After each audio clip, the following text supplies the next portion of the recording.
ماہ مبارک سید الصدیقین امیر المؤمنین خلیفۃ الرسول یار غار صاحب عریش صاحب مزار غم گسار رسالت معاد حضرت سیدنا ابو بکر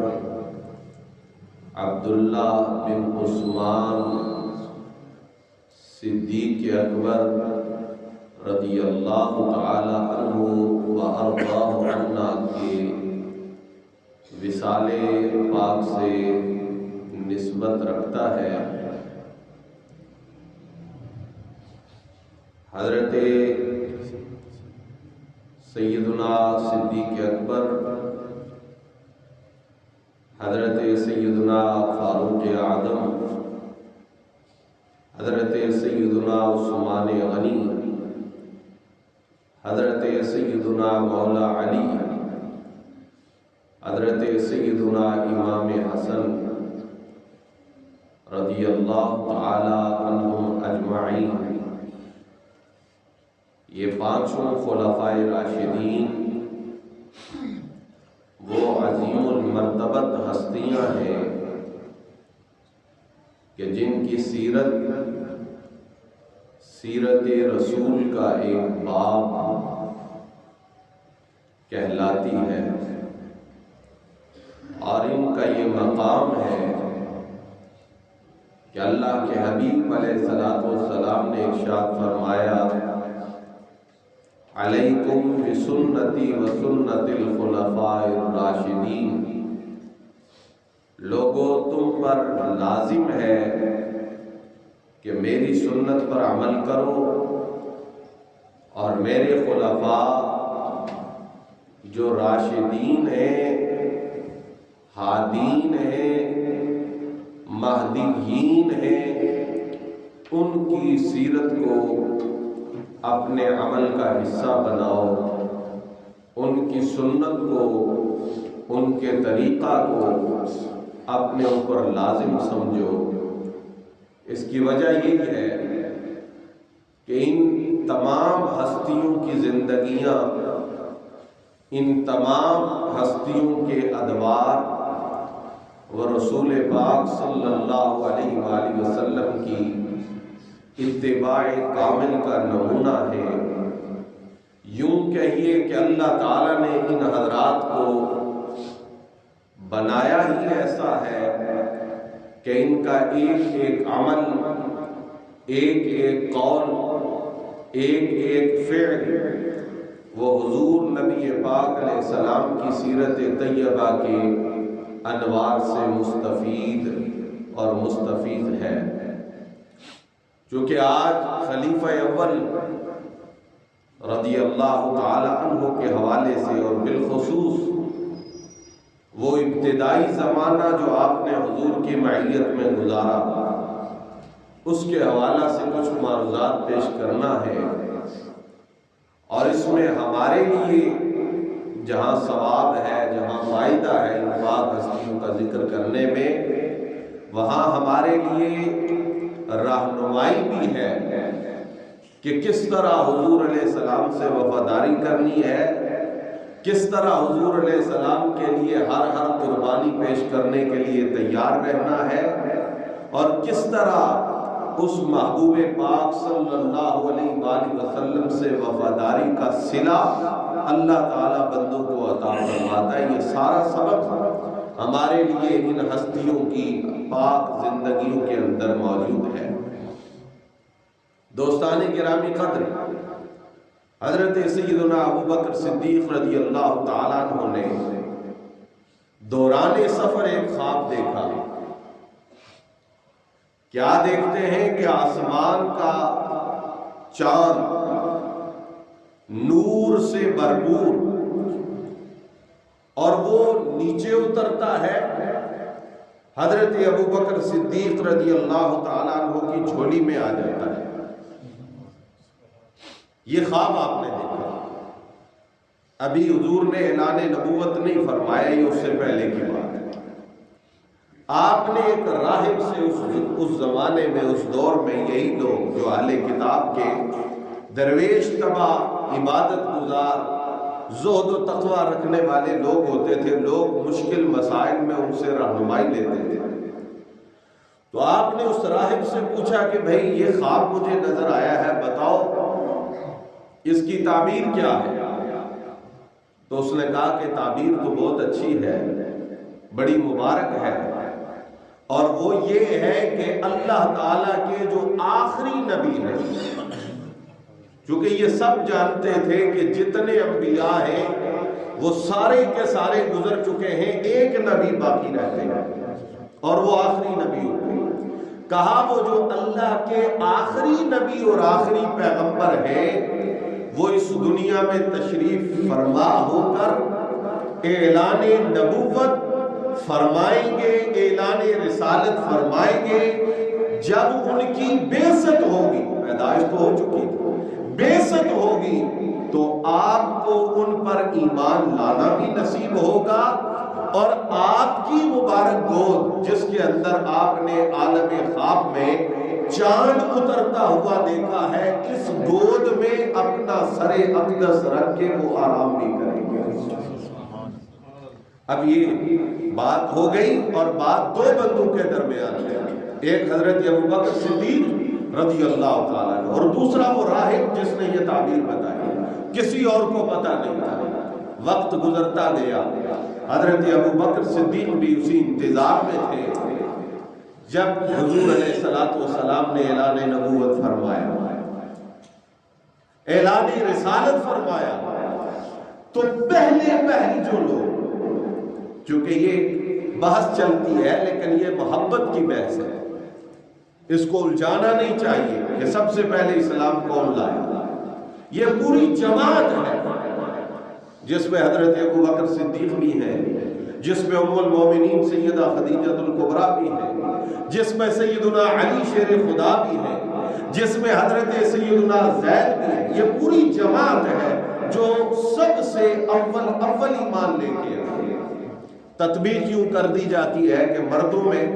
سب سے پہلے حضرت صدیق اکبر، بچوں میں سب سے پہلے مولا علی، عورتوں میں سب سے پہلے سیدہ خدیجہ، اور غلاموں میں سب سے پہلے حضرت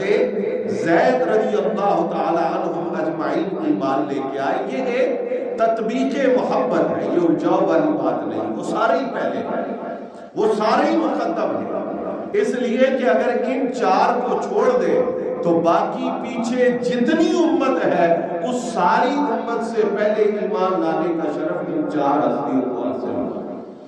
تو بہرحال جب حضور علیہ السلام نے اعلان نبوت کیا تو سیدنا ابوبکر صدیق رضی اللہ تعالیٰ عنہ فوراً حضور علیہ السلام پر ایمان لائے۔ اب یہ عجیب بات ہے، ایمان لانے سے پہلے یہ مطالبہ کیا جاتا ہے کہ کوئی نشانی دکھائے، کوئی معجزہ دکھائے، کوئی علامت دکھائے کہ آپ واقعی اللہ کے نبی ہیں۔ لیکن حضرت ابوبکر صدیق رضی اللہ تعالیٰ عنہ نے پہلے جب حضور نے اعلان فرمایا تو حضور پر ایمان لانے کی سعادت حاصل کی، اس کے بعد عرض کیا ہے جی، جس طرح قرآن مجید میں حضرت سیدنا ابراہیم علیہ السلام اللہ کے پیغمبر، صاف ظاہر ہے جو یقین اللہ کے پیغمبر کو حاصل ہے وہ کسی اور کو حاصل ہو ہی نہیں سکتا، چونکہ اس کا ڈائریکٹ اللہ سے رابطہ ہے۔ لیکن حضرت ابراہیم علیہ السلام نے عرض کیا، یا اللہ مجھے بتا تو صحیح کیف تحیی الموتیٰ، تو مردے زندہ کیسے کرتا ہے جی؟ اللہ تعالیٰ نے فرمایا اولم تؤمن، آپ کا ایمان نہیں ہے؟ عرض کیا یا اللہ ایمان ہے، کیوں نہیں ہے؟ لیکن میں یہ چاہتا ہوں کہ میرے دل کا جو اطمینان ہے، جو میرے دل کی کیفیات ہے، جو میرے دل میں تصدیق ہے، اس پہ اور اضافہ ہو جائے گا، بس اس لیے اللہ تعالیٰ نے پورا مشاہدہ فرمایا کہ اس طرح جانور ذبح کرو، پرندے ذبح کرو، پھر ان کو بلاؤ، وہ تمہارے پاس آئیں گے، اور یہ طریق ہے جس سے تمہارے ایمان کو تازگی ملے گی کہ اللہ تعالیٰ اس طرح سے مردہ زندہ فرماتا ہے۔ تو حضرت ابوبکر صدیق ایمان پہلے لے آئے، بعد میں عرض کیا یا رسول اللہ مزید تسلی کے لیے اگر کوئی معجزہ ہو جائے تو وہ معجزہ میری تسلی اور میرے ایمان کی تازگی کا سبب بنے گا۔ اب آقا علیہ السلام نے کیا فرمایا؟ سبحان اللہ، فرمایا ابو بکر کیا میرے سچا نبی ہونے کے لیے وہ خواب کافی نہیں ہے؟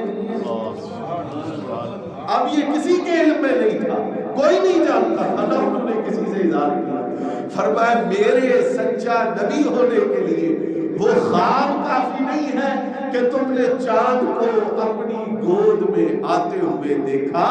اور تعبیر پوچھی تو تمہیں بتایا گیا کہ رب کے آخری نبی پر ایمان کی سعادت آپ کو حاصل ہوگی اور وہ اپنا سر مبارک تمہاری گود میں رکھ کے استراحت بھی فرمائیں گے۔ اب آپ دیکھیں یہ بڑا اہم مسئلہ ہے، سمجھنے والا مسئلہ ہے، یہ ہے علم غیب۔ کسی کو نہیں پتا تھا، کوئی نہیں جانتا تھا، گویا کہ حضرت سیدنا صدیق اکبر نے نبی کریم کا جو پہلا معجزہ دیکھا وہ سرکار کا علم غیب ہے۔ جو بات کسی کے علم میں نہیں تھی حضور نے وہ بات ارشاد فرمائی۔ اب ایمان تو وہ پہلے لا چکے تھے، مومن تو وہ پہلے ہو چکے تھے، اسلام تو وہ پہلے قبول کر چکے تھے، لیکن جب سرکار کی یہ شان دیکھی نا، جس طرح کوئی بات ہو نا حضور کی شان کی، ہم کہتے ہیں نعرہ رسالت یا رسول اللہ، اب یہ اس کی بنیاد دیکھیں۔ ابو بکر صدیق ایمان تو لا چکے تھے، لیکن حضور کی جب یہ شان دیکھی نا تو با آواز بلند نعرہ بلند کیا، اشہد انکا لرسول اللہ، یا رسول اللہ میں مومن تو پہلے ہو چکا ہوں، لیکن آپ کی شان دیکھ کر میں پھر کہتا ہوں کہ میں گواہی دیتا ہوں آپ اللہ کے سچے رسول بن کے تشریف لائے۔ تو یہ حضرت سیدنا صدیق اکبر رضی اللہ تعالیٰ عنہ کا حضور پر ایمان لانا، اور بالکل اوائل میں یہ ایک منٹ بھی جو پہلے گزر چکا ہے وہ آنے والے منٹ سے افضل ہے، اس لیے کہ وقت جتنا حضور کے زمانہ کے قریب ہے اس کا مقام اتنا زیادہ ہے، جتنا دور ہوتا جائے گا مقام کم ہوتا جائے گا۔ لیکن وہ زمانہ جس زمانے میں حضور نبی پاک صلی اللہ علیہ وآلہ وسلم کا دیدار پاک عام تھا،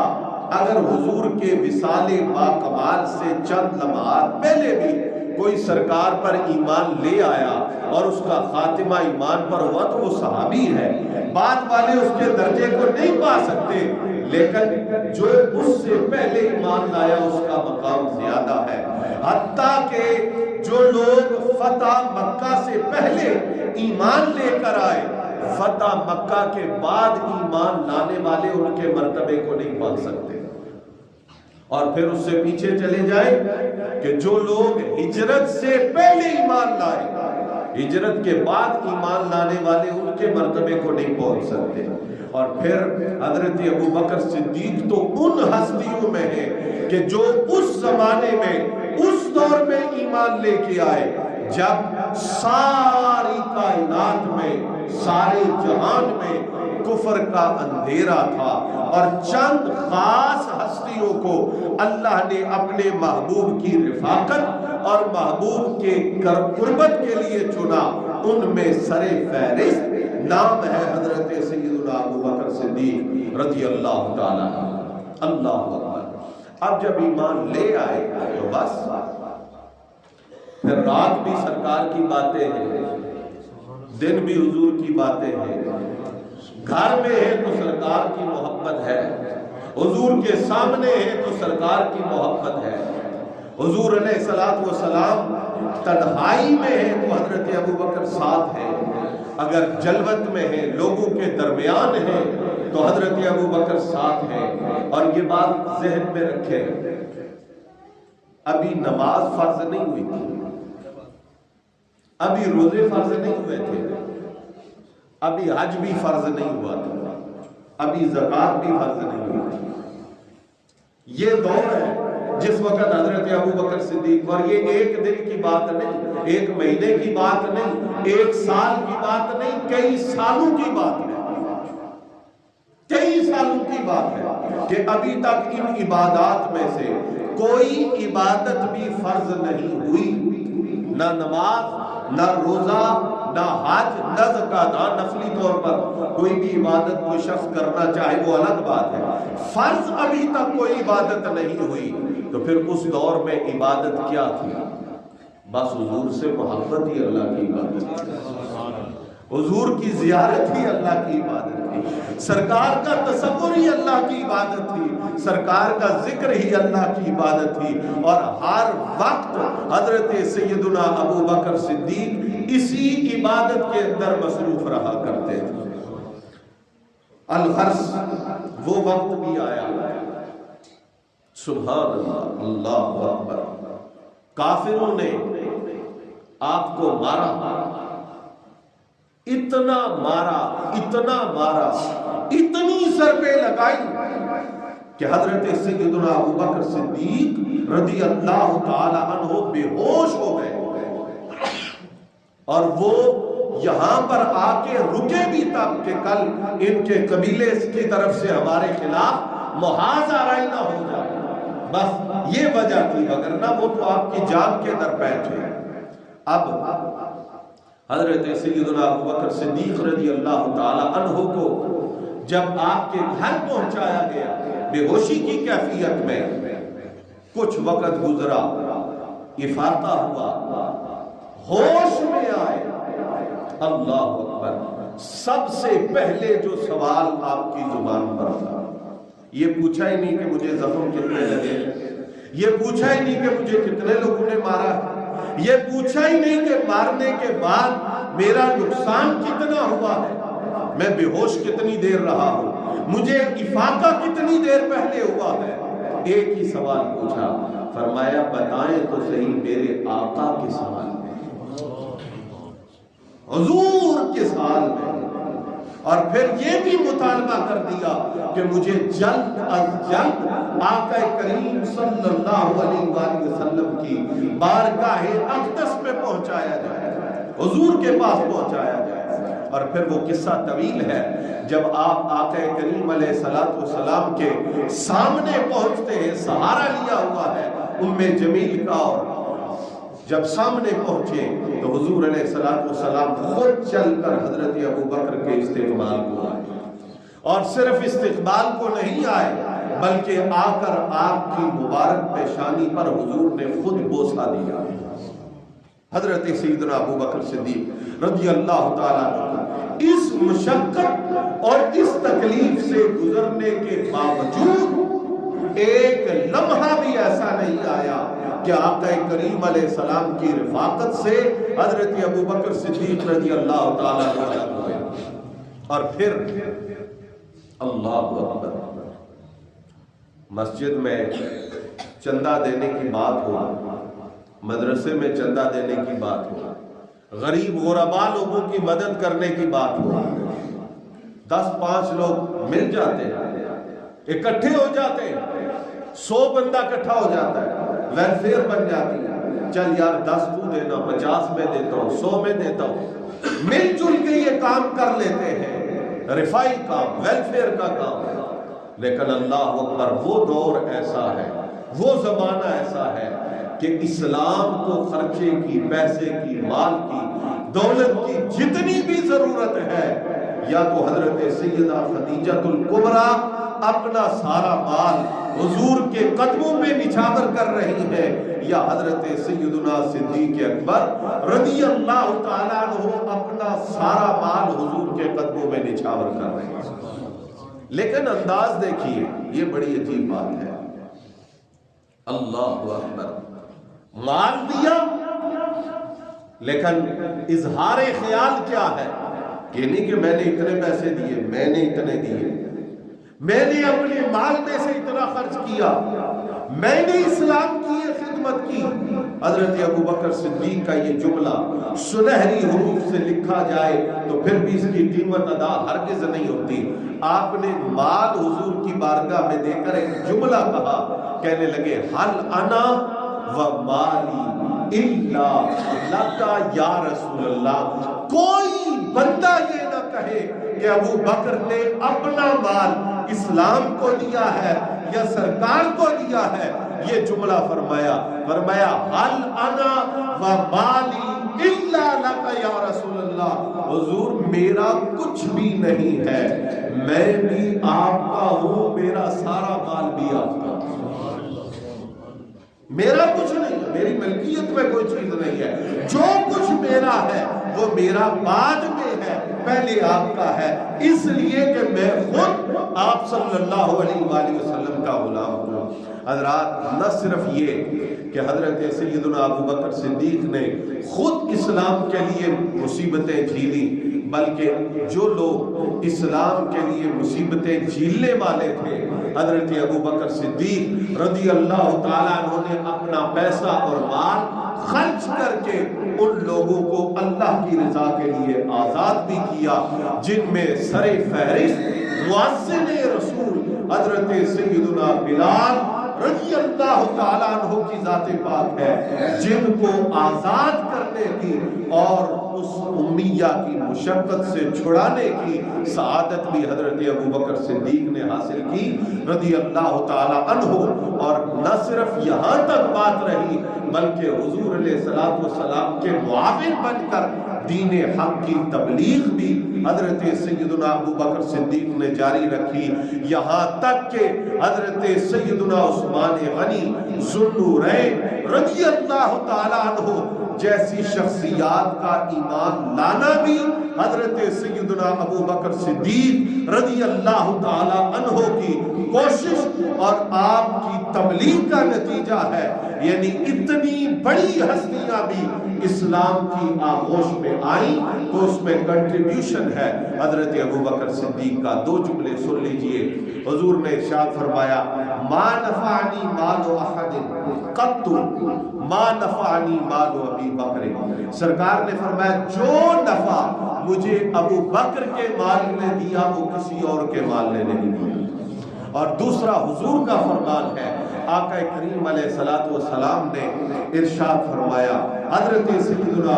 ابو بکر صدیق رضی اللہ تعالیٰ عنہ کے متعلق، فرمایا جس کسی نے میرے ساتھ کوئی بھی بھلائی کی میں نے اس کا بدلہ چکا دیا ہے، سوائے ابو بکر کے کہ ابو بکر نے اسلام کے لیے جو قربانیاں دی ہیں ان کا بدلہ کل قیامت والے دن اللہ تعالیٰ ابو بکر کو عطا فرمائے گا۔ اور پھر حضور نے فرمایا کہ میری امت پر ابو بکر کا شکر ادا کرنا